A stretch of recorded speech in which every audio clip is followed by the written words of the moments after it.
Good evening, everybody. Welcome to the Dad Bodds Podcast, episode number 77. Very special because we're doing it on a Sunday. And as you can see, if you're watching on the YouTube channel, you can see that we're wearing our baseball gear.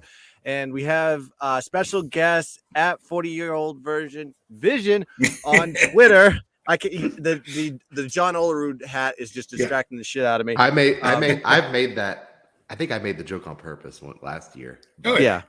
That probably screwed you. That's my fault, guys. Let's redo that. Okay, all right. Special guest here. You may know him as at 40-year-old Vision on Twitter. You may know him as C2. You may know him as Mr. Iowa. Ladies and gentlemen, C2 is joining us. We're going to be talking some baseball and everything else in between. Wait a minute. Whoa. I've been watching movies all weekend. Yeah. I am pumped for the Oscars tonight. I thought we were giving out Oscar plays live. No? Oh, was that? I didn't get the revised itinerary. Hey, we can talk Oscars if you want to. We have a huge Oscar audience. I mean, what do you got? Encanto for everything? I don't know. Yep. Yeah, okay. That's pretty much where sure. Episode's done. It's the only Oscar movie I've seen this year. 3,800 times with my daughter. But we're gonna be talking everything. We just watched the most boring Elite Eight that I can recall.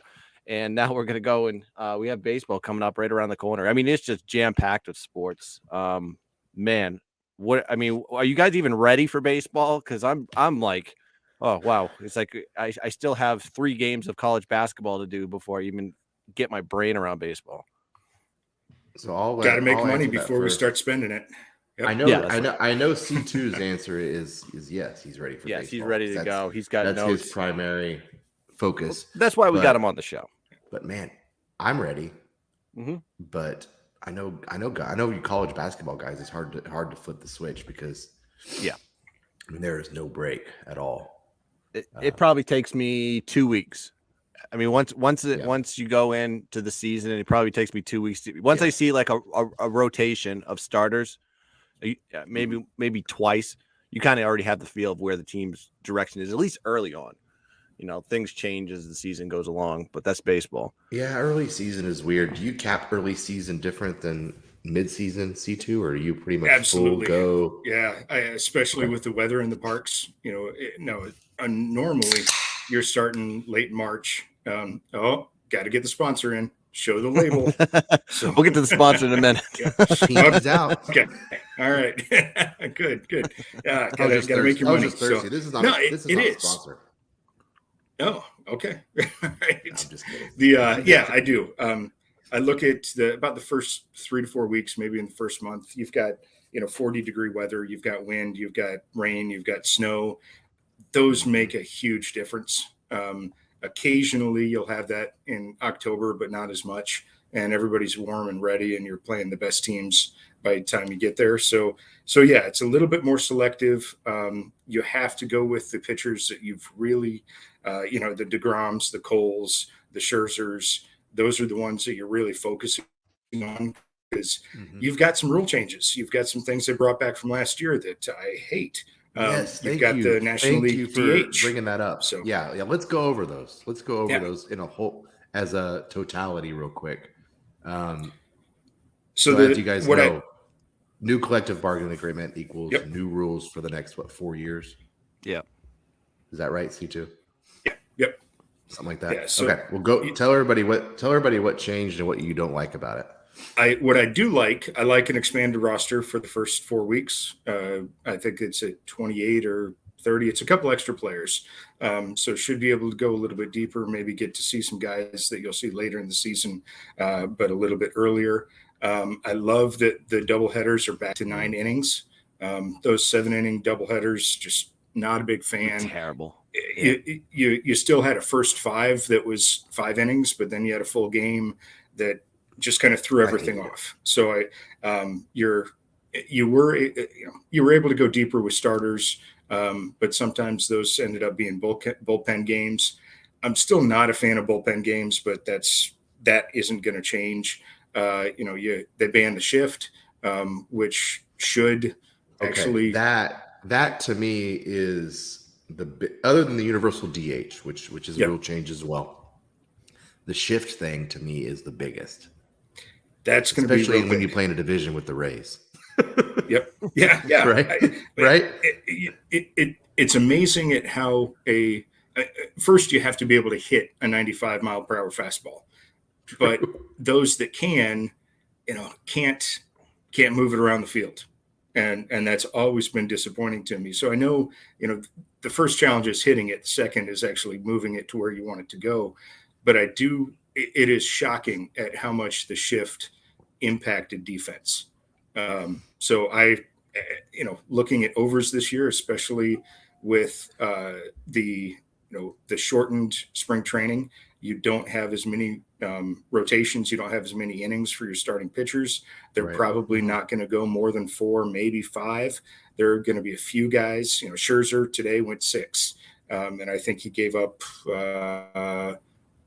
1 run or no runs in that 6. So he's ready. He's ready to go. There's some others that you can kind of count on, but I think you're going to see a lot more bullpens early in the season. A lot more, again, with that expanded roster, probably means you're going to have more pitchers. So you're likely, other than some really select unders, and a lot of that will probably be weather related, tied in with your complete aces and your really shitty baseball teams. I think we're going to see more overs.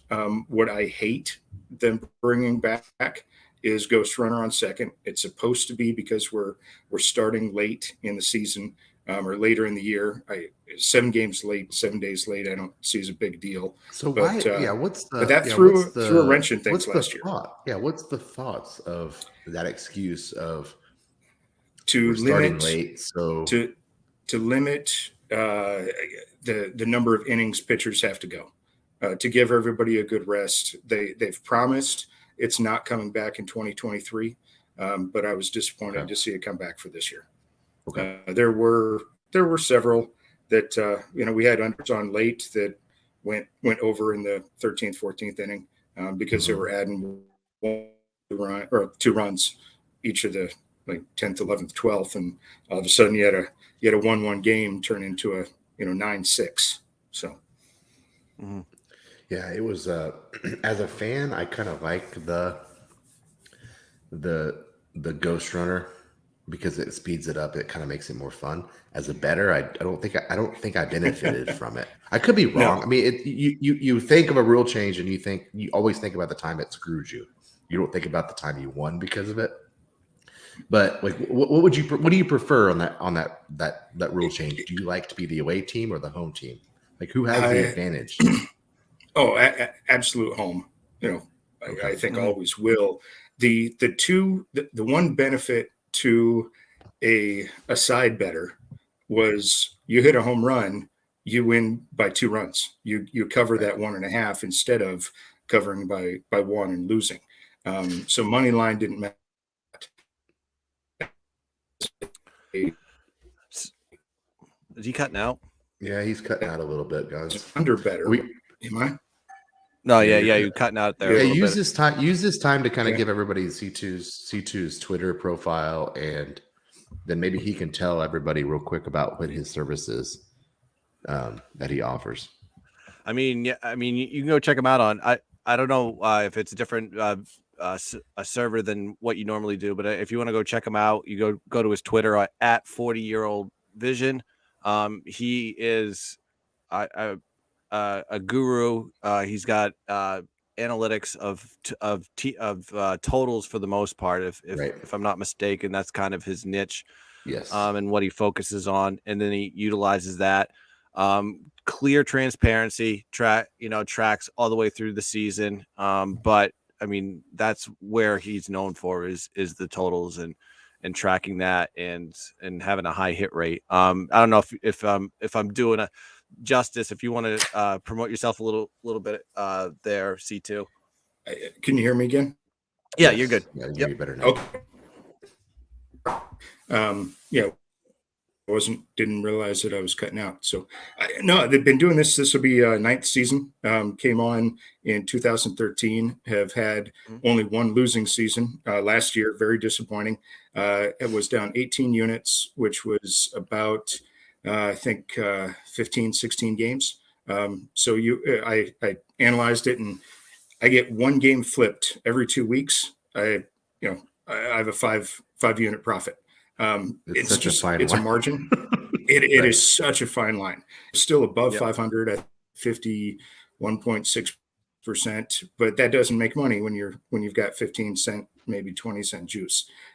So every other year, I've been very, very strong.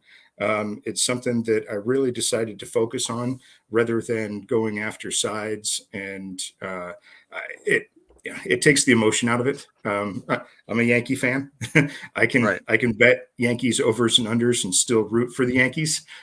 I can bet overs and unders and still root for Boston to lose. So I'm good with that. All right. So one of the questions I wanted to ask you, we're going to get into some futures because I think that's what everybody wanted to hear tonight. Yeah. But so last year was kind of a different animal. A full season with the new rules, not a COVID season, right? So it was a full season with the new rules. Did you notice anything?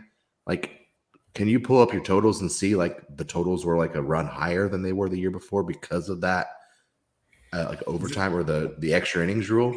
The extra innings rule played a difference in about half a dozen games. So if you flip those, then that's not a lot then.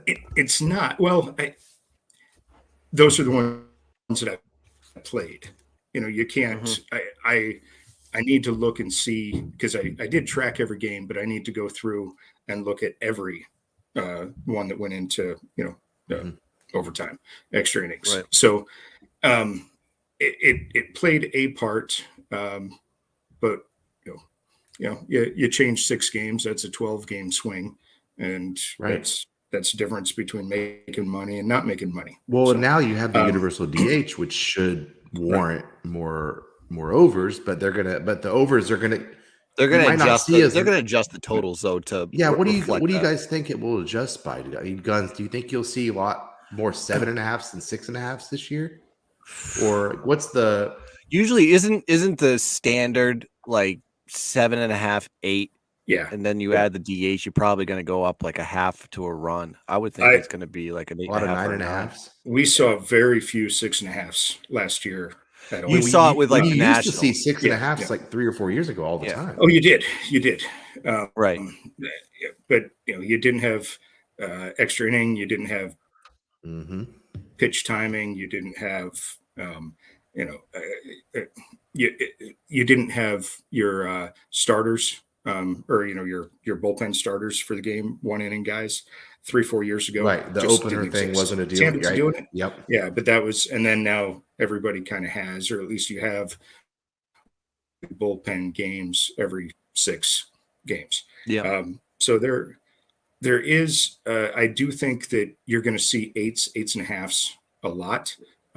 It'll be interesting, especially the first 3-4 weeks, because of the number of starters not going 5-6 innings.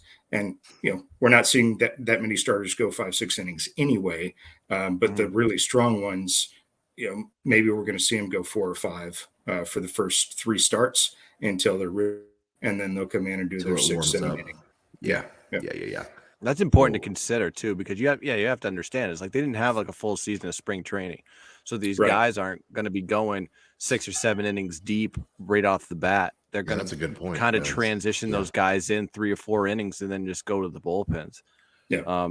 Especially with a long season. I mean, you're not going to go and gas your $120 million starter out game 1 in April. Yeah, I mean, I don't. Yeah, you're not going to see that happen. No, everybody's going to be probably playing a little bit. I don't know, a little bit cooler this year and not go as crazy. I think the mandatory 3 batter rule makes a difference, and has over the last 2-3 years since. Okay, so that's staying. Yeah. Okay. As far as I know, that's staying.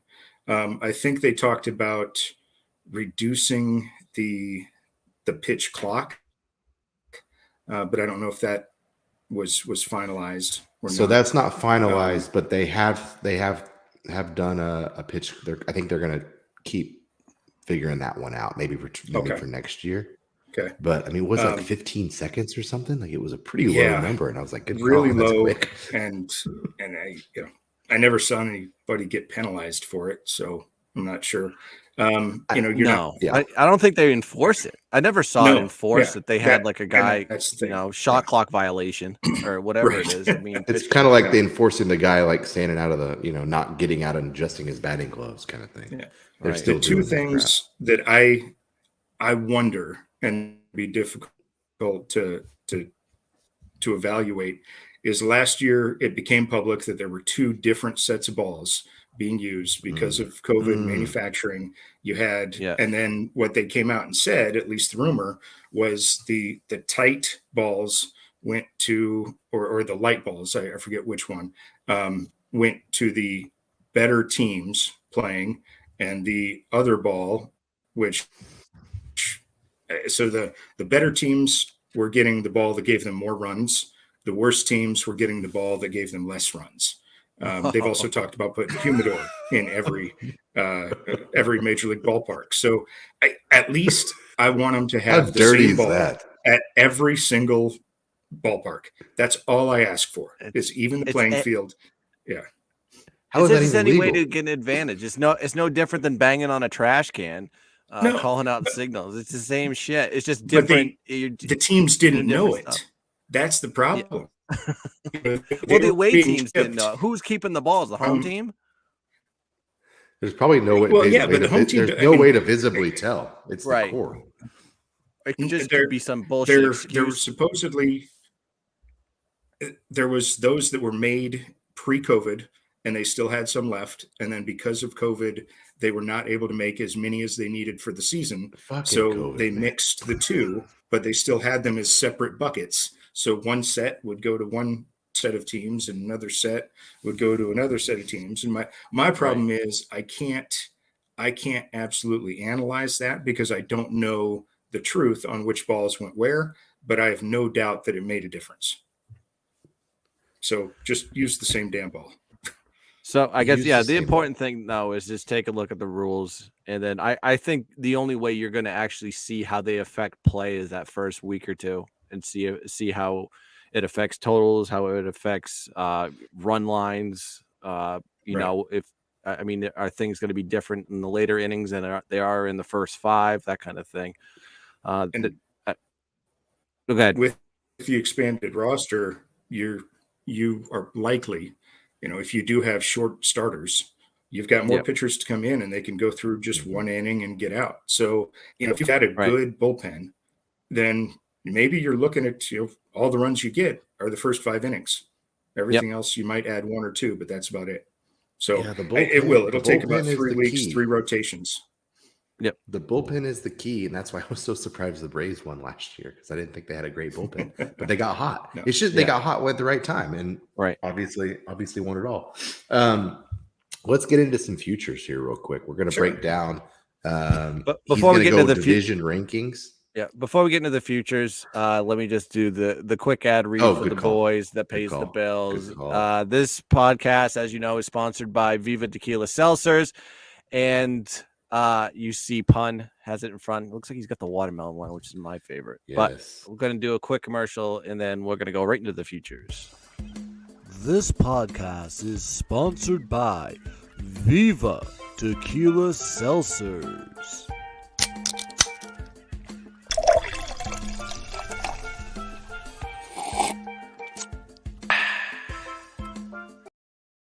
That's right. This podcast is sponsored by Viva Tequila Seltzers. Viva Tequila is refreshing and drinkable hard seltzer, 88 calories, 0 carbs, 0 sugar, and 4.5 ABV. Viva is a perfect drink for your post-game celebrations, including March Madness, as it was created with the active lifestyle in mind. Viva flavored their tequila seltzers because flavor is the spice of life, and they like their drinks with a kick, just as they like to live their lives. Viva flavors pairs perfectly with our artisanal Blanco tequila for our subtle and refreshing drinks. Their belief is to live long, live well, and live it up. Hashtag Viva Up. Thank you, Viva Tequila. Follow them at Viva Seltzer. That's right. Viva Seltzer. At Viva Give Seltzer. Them a follow on Twitter. Them on Twitter. Yes. I've been following them amazing since product. they came in and supported you. So They're all really in on good. Peter Seltzer. They're really damn good. They're really, really good. They're starting to get around from state to state, but they are. That's probably one of the best. I mean, because it has tequila in it. It's very unique to any because everybody else does like vodka, really. And I mean, it's one of those things. I don't feel like a I could drink 6 of those and not feel like a piece of garbage in the morning, like I would if I was drinking, another product with vodka in it. It's just really good. It doesn't taste like a White Claw, so it doesn't. It No. tastes completely different. So anyway, this is just me. No, yeah, expressing my it's gratitude. not just they're our sponsor. We enjoy the product as well. So, all right, future time. time. All right, Mr. C2. You want to start with the AL East? Because obviously that's the. Or do you want to finish with the AL East? Oh, well, we'll start. I think we should culminate it. I think we should culminate it because this is, all of us are AL East fans. I think we should. The last leg of the journey should be the AL East. That's my opinion. All right. Okay. Our feelers later. Let's go. Let's start NL West and we'll go backwards. Do the NL first, and then we'll work our way to the AL. So LA is hard not to pick as a division leader. Although cannot believe they got Freeman.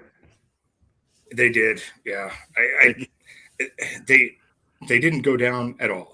So the one thing that I look at, and this is a gambler in me, is, I found LA to take the division at minus 185, but then I found San Diego at plus 395. So I can even that out and still make money no matter which one. 395. The other one I saw was plus 300. So it's all about shopping around.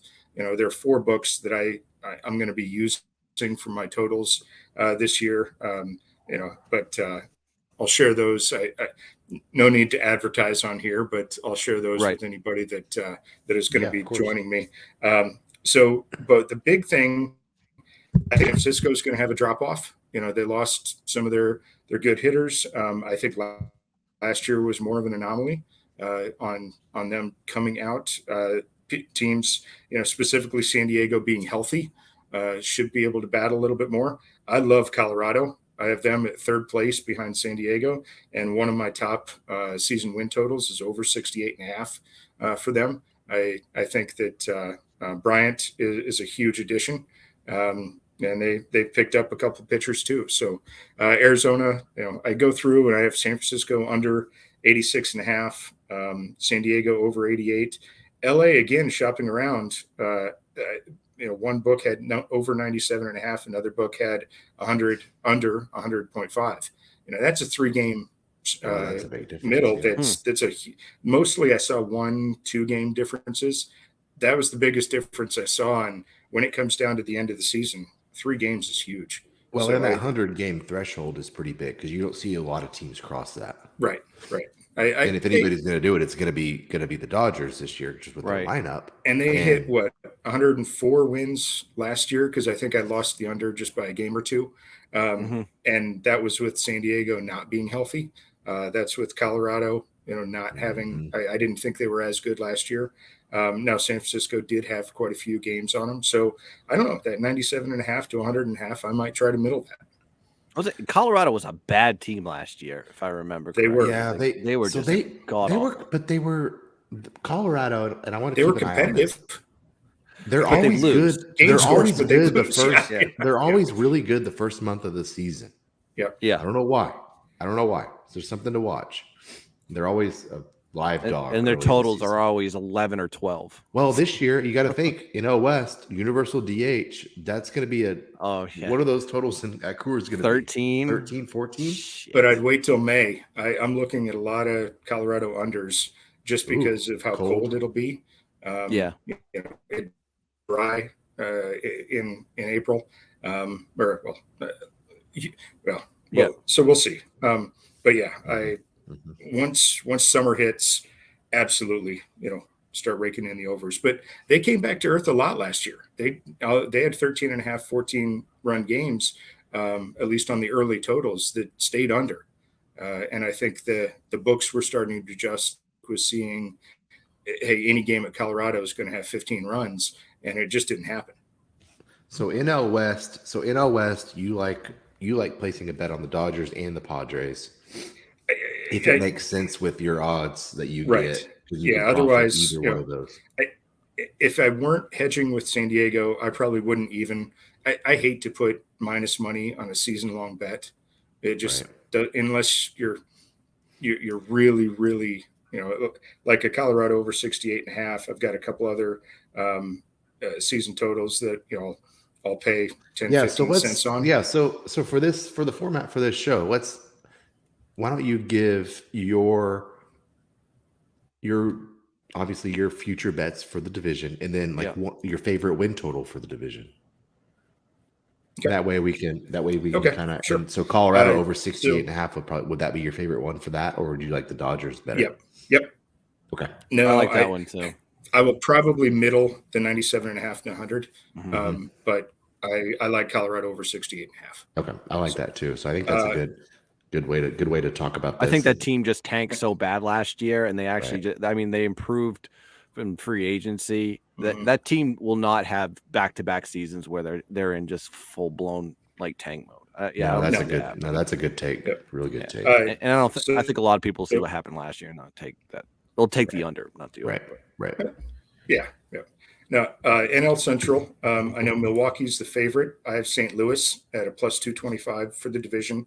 And then I have Milwaukee under 91.5 games. I like that too. I was looking at their lineup today. I don't like their lineup offensively at all. Milwaukee. No. I mean, they were obviously last year they couldn't score runs either. I mean, they were one of the worst, I think, offensive teams in the league. Yeah. Their pitching is obviously great. Solid though. Yep. So hopefully universal DH kind of it's going to hurt those teams that don't have great offenses, I think. So I think you're right on the money with that take, C2. So repeat that real quick. Milwaukee. Okay. So St. Louis at a plus 225 for the division, and Milwaukee under 91.5 games. Perfect. Yeah. NL East, I have Atlanta and New York both at plus 140. I can't envision anybody else winning that division, so I'll hopefully take a profit. Not even the Phillies? Philly improved. I have Philly as third in there. I have Washington, then Miami. And the other one I like for a total is Miami under 76.5. I just don't think they're going to come out and do anything. What do you think of the Mets? I love the Mets. The only thing is, can DeGrom stay healthy? And will have bat support? They'll have pitching. They'll be an under team all season long. But will they have bat support to win games? So I think Atlanta stayed about the same. But again, they have to have healthy pitching. It's what it comes down to both of them. Philly, if I broke it down, I have both of those over 90.5 wins. Philly is over an 85, so it's going to be fairly close. But as long as they stay healthy, and that's the biggest question for any team, Atlanta and New York, one of those two will win, and I have both of them for World Series futures. Interesting. A little back-to-back for the Braves. Braves fans would love that. And that really comes down to if they can get into 5 and 7 game series with good pitching, no one's going to be. We will have a National League. It'll be the Dodgers, Mets, or Atlanta. So I have both of them making the playoffs as well. So my opinion is, I mean, looking at the Dodgers are like heavily juiced to win the West. To me, I think they dropped off from their roster from last year. I know they got Freeman and everything, but they lost Scherzer, right? He went over to the Mets. And to me, everybody's like, "Oh, Freeman's so good." I was like, "Yeah, he had an MVP season in the COVID year, and then he had a huge drop off in his numbers last year. So maybe the Braves saw we got to get rid of him with some value before he actually goes in the tank. And isn't he in his 30s now? So I mean, there may be some drop off of him this. Granted, he's in a roster that's just loaded with stars, so he can just blend in. And Well, and Olsen isn't a bad player to replace him with. Obviously, he's like I like 25 too. You don't realize how young he is. Younger, faster. Atlanta's just one of those teams. They just make the right moves. No matter what, you look at that roster and you're just like scratching your head. How are they good? And then they just have same thing with the Rays. The Rays are in the same boat. They have good GM managing and know when to get rid of a guy, know when to bring on a younger guy and just go with it. So I just worry about the Braves. I just worry about the Braves pitching. I don't know why. Yeah, it's health. Yeah, between the Braves and the Mets. Healthy pitching, and they're golden. But if they don't, that's. But I guess that's everybody, right? I mean, everybody's in that boat. I mean, it's just it's pitching is such a tough. It seems like everybody's got, like, you look at the Red Sox. Red Sox got a loaded roster of offense, but you still question their pitching. And I'd say the same thing about the Yankees. It's like everybody is missing starters where there's and then you got the Mets. The Mets have pitching, and where are the bats? Are they going to be able to hit? Right. And the Marlins, the Marlins, I know you have their under, but they have some bats. Yeah. I mean, they really do. Jazz Chisholm is going to be legit. And they picked up Soler. Now the pitching is the issue. I mean, the starting pitching is the issue. But and they're going to score some runs. I would have put them at 72, 73 wins. So 76 seems too high for that team. In that division, I think you're right. For sure. Especially that's what it comes. With them. That's what it comes down to. That division is pretty strong. So that's the NL. Guns, you were talking LA. They're showing anywhere between a 3 and a 7 game reduction in their total win total. So I think Scherzer leaving and Freeman coming in is taken into account. They were 103, 104.5 last year. They're somewhere between 97.5 and 100 this year. So. Okay. So that makes sense. Yep. Yep. All right. So AL West is kind of my surprise. I have 2 plus money bets on Houston, not to win the division at plus 175 and not to make the playoffs at plus 270. I think they drop down. I also I like their under 92.5. So I have Seattle winning that division at plus 500 with Oakland for a value bet at plus 2,000. They were my favorite team to bet on at the end of the season. Yeah. They continued to be plus money all the time. The Mariners. Oh yeah, Seattle. The Mariners. I just kept putting them on my card all the time. It's like I cannot believe this team is still. Well, nobody realized how good Flexen ended up being. I mean, he ended up being so good, and he was so undervalued toward the end of the year. And they added a little bit, and they didn't subtract a whole lot. Right. Mm-hmm. So didn't one of their pitchers go over to the Red Sox? Is it Paxton went over there? I thought didn't he play for the Mariners last year? I can't remember. But I mean, Flexen and I got it up C2. But that team is just at the end of the season they were just so hot. They're just red hot, just finishing off the season that they almost made that playoff run. Right. Yeah, I wonder if that carries over. If they can actually, put something together and carry that momentum over and actually have like a great season. I love that pick. Yeah. I don't know who it was that went over. I don't know who it was.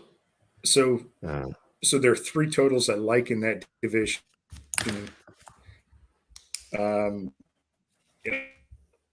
Seattle over 83.5. I think they're going to play above 500 ball. So Oakland is only at 68.5. So I have that as an over. And then I like Houston under 92.5. I think they drop off. Yeah, I don't understand why Houston is the favorite to win the AL. Yeah, they're juice. I think I see minus 160 to win the AL West. I mean, correct me if I'm wrong. What key additions did they make other than getting Verlander back? They lost. What's his face to Correa. Correa to the Twins. It's like they lost Correa to the Twins. They lost. Obviously, they lost Springer the year before. Yep. Right. I guess it's just culture. I guess it's just the Astros. They just win. I don't know. Because Texas did so much in the offseason, they're going to take 2 or 3 games away from each team in that division. So Texas even at over 73.5 seemed really low. So I've Seattle, Texas, Houston, and then LA is the bottom dweller. And correct me if I'm wrong, but I don't think the Angels are going to be bad. They compete. Think about it. Look at their lineup here: Ohtani, Trout, Rendon, Jared Walsh, who was a pleasant surprise last year. That's your top 4. Now it's a big drop off after that. They have no depth on the pitching end though. Because they have Ohtani, they have Syndergaard. Syndergaard went over there. Yeah. Are Ohtani and Trout going to stay healthy? Can they play full seasons? That's the biggest. And I just don't think they can. Between Ohtani pitching, and I love him. He is a fantastic all-around player. Phenomenal. But he's so is Trout. More stress on it. Yeah, they both are. But they have the 2 best players in the league. That's correct. And they can't do shit. Think about that. If you're talking like NBA, you have the 2 best players in the league, you're going to win. Yeah. Baseball, you have the 2 best players in the league, you're last in your division. And it's unreal. Trout, I think, puts more pressure on himself. Ohtani puts more pressure on his entire body because of the way he plays the game. And they're both fantastic to watch. I love them both, but I just don't have faith in them on full seasons. I would just caution them. I would caution people if they're in it, they're going to make some moves, I think, at the trade deadline. Very well, could. Yep. And if they're all healthy and everything goes right, they could kind of do what Seattle did last year. But it's hard. So they're a dark horse team for me, only from star power. Okay. So we disagree there. That's okay. Well, that's what we're here for. All right. That's all right. I like the value in Seattle and Oakland. I'm not betting on them. What's up? Right. I'm not betting on them. Okay. But I'm like just cautioning everybody. Okay. Yeah. No. Okay. All right. AL Central. My favorite total is Detroit under 78.5. I think they'll play under 500 ball.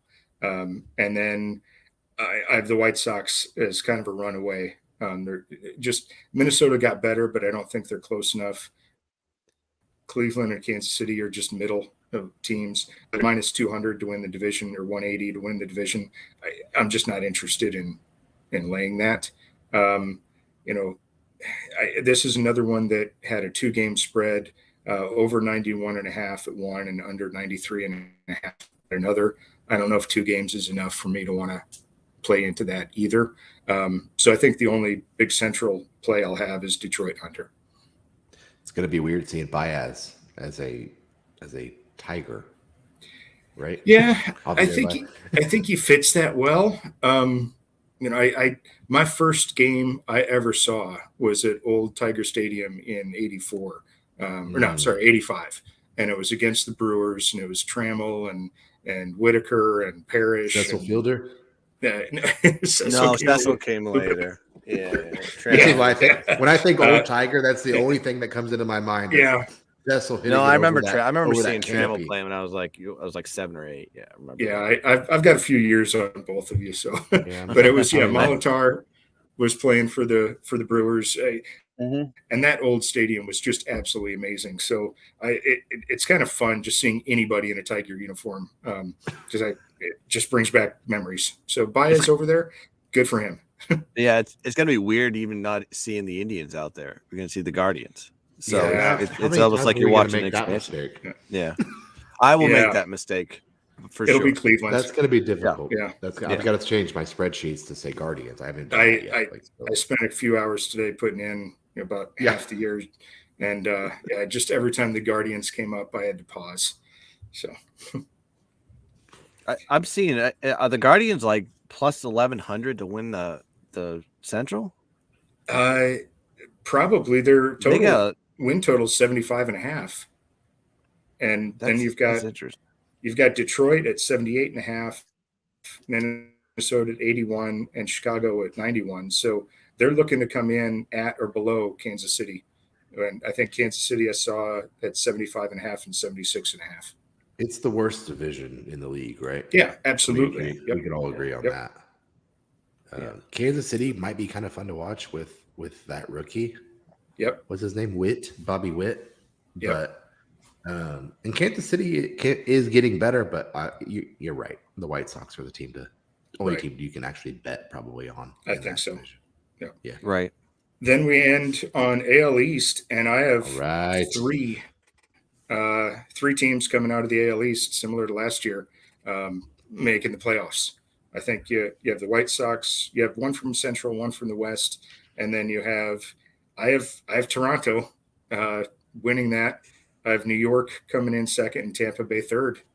I actually have Boston under 85 and a half. I am shocked. I mean, it was one of those that I actually Boston. But no, you're not. I mean, that in all actuality, we're giving you a hard time. But yeah, there's a really good chance that like it shapes up just like it did last year. Really tight the entire way through. There's 4 great teams and 1 bad one. That's right. I don't see Boston. I mean, they surprised me last year, so they could surprise me again. But even if they're third, I think if they're third, then AL West probably picks up that second wild card position. Well, the Red Sox win total is 84.5, something like that. So I have 83.5 and 85.5, and so I'm taking under 85.5 and a no to make the playoffs at -115. I mean, it's juiced. Playoffs. I don't know. I can't argue. I would argue against the Jays just because they're the Jays. And I actually look at this, and I can make money taking Toronto, New York, and Tampa Bay. I have +215 on Toronto, +265 on New York, and +265 on Tampa Bay. So if I really wanted to, I could make minimum of $15 at the end of the season. I don't know if I want to, but I think Tampa gets worse this year. I think Tampa is your 4th place team. And I don't know but they do it every year. Because of the shift. They're not going to be able to shift. They're not going to be able to. No. But if that's the case, then I think AL West, gets your second. I think Toronto, New York come out of the East. Right. I mean, that second AL wild card may be between 4 teams. It's going to come down to who's healthy the longest in that division, who wants to make the move, toward the trade deadline, who wants to give up any farm system, who's got guys coming up. It's the division. It's the best division, I think, right now.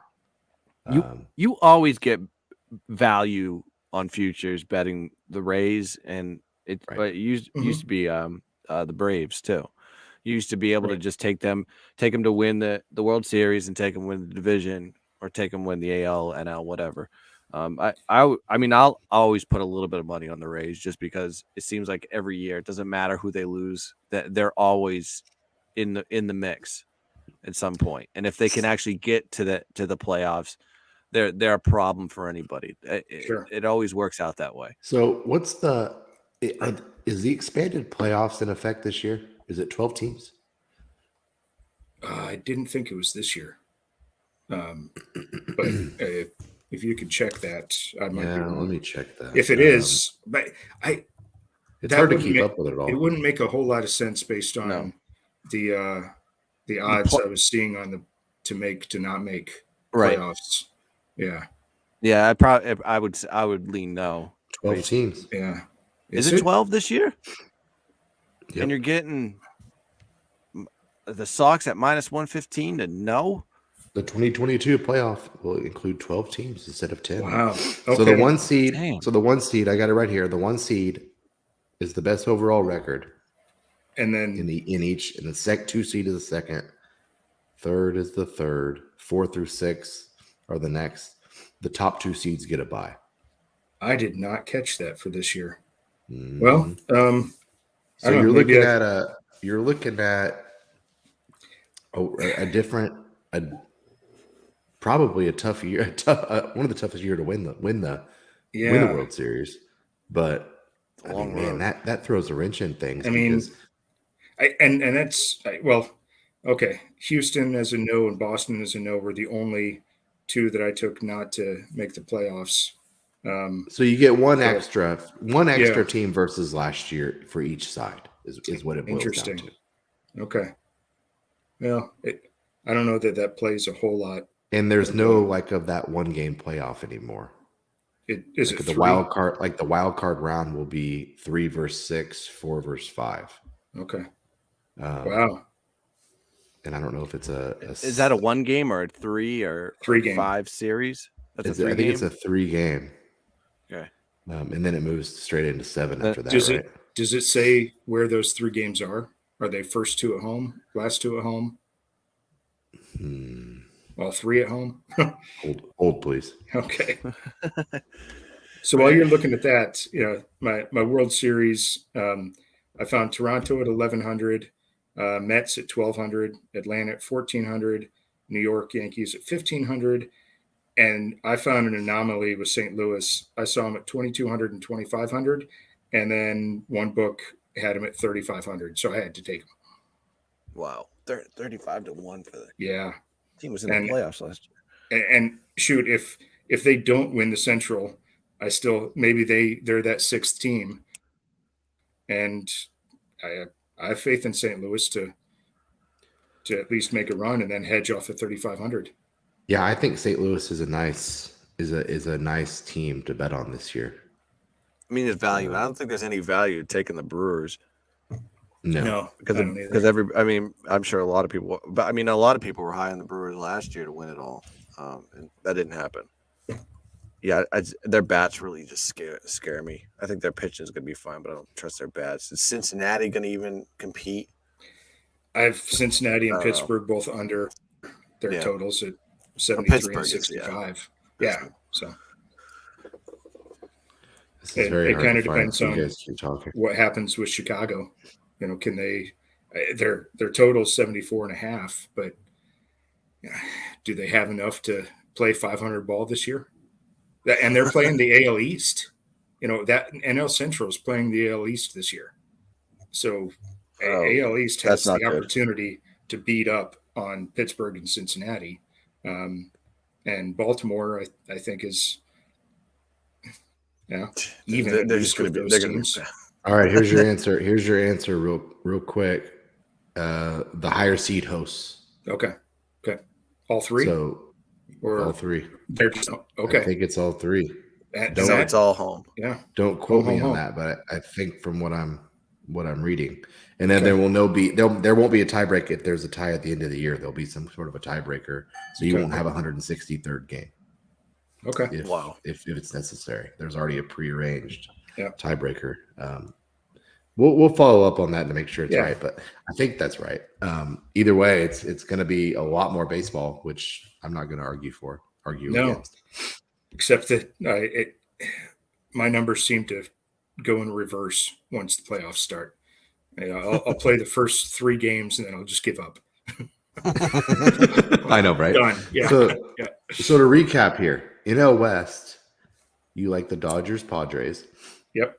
Colorado over 68.5. NL Central, we're just taking the Cardinals, and we're taking the Brewers under 91.5. Yep. East, we're taking Braves and Mets at both plus money, and the Marlins under 76.5. AL West, I know we're taking Seattle over and Houston under win totals. Yes. Did you end up taking a Seattle? Future? Oakland over 68.5. Oh, Oakland over as well. Did you take a team to win that division? So Seattle at plus 500 and Oakland at plus 2,000 for just half unit. Okay. In AL Central, we got the White Sox and Detroit under. Yep. Right? Yep. And then the AL East, you have in order, I think, is it Jays, Yanks, Rays?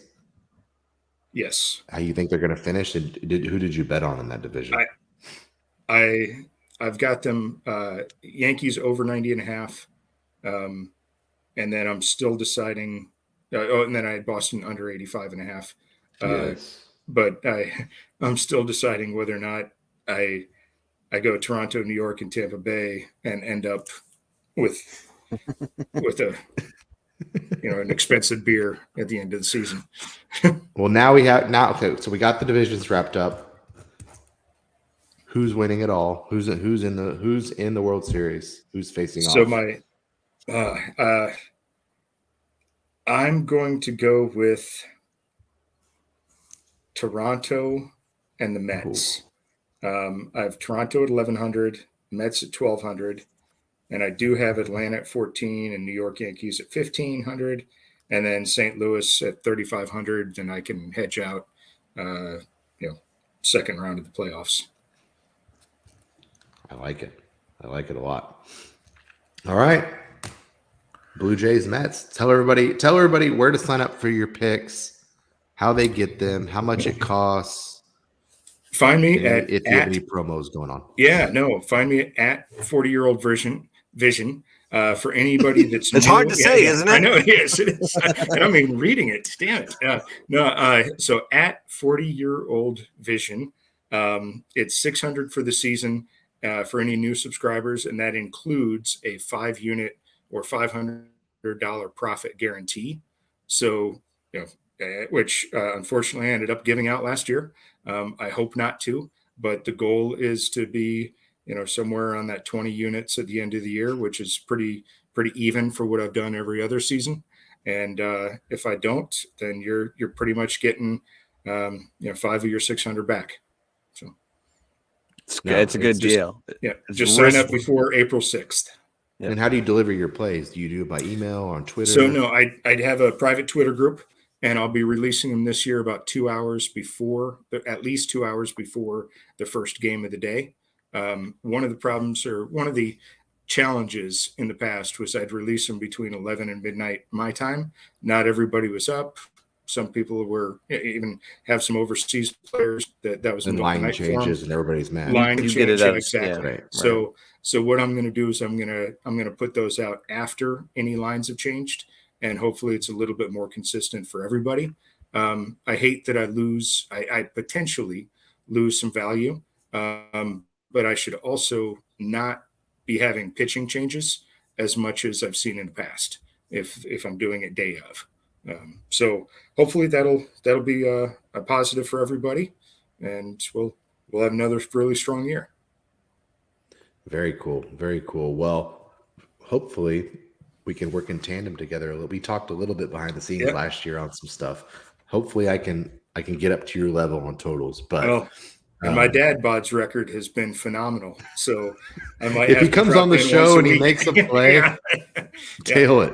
Fucking tail it, right? That's everybody. I think this is a good luck show. It seems like everybody has success when they come everybody on loosens up a little bit, no pressure. Yeah, right. It's really a good luck charm to announce your picks. I think we should just keep track of these totals and futures, and when we get towards the end of the season, we can see what the outcome is. I'm sure it's going to be a successful one, and I'm just a little bit hurt that you went under on the Sox, but I think that's going to wrap it up for this week. Episode number 77 in the books. Thank you, C2. We'll have join you back GPO Lock. Join GPO Lock. Maybe I don't know. Maybe if you want to join GPO and C2,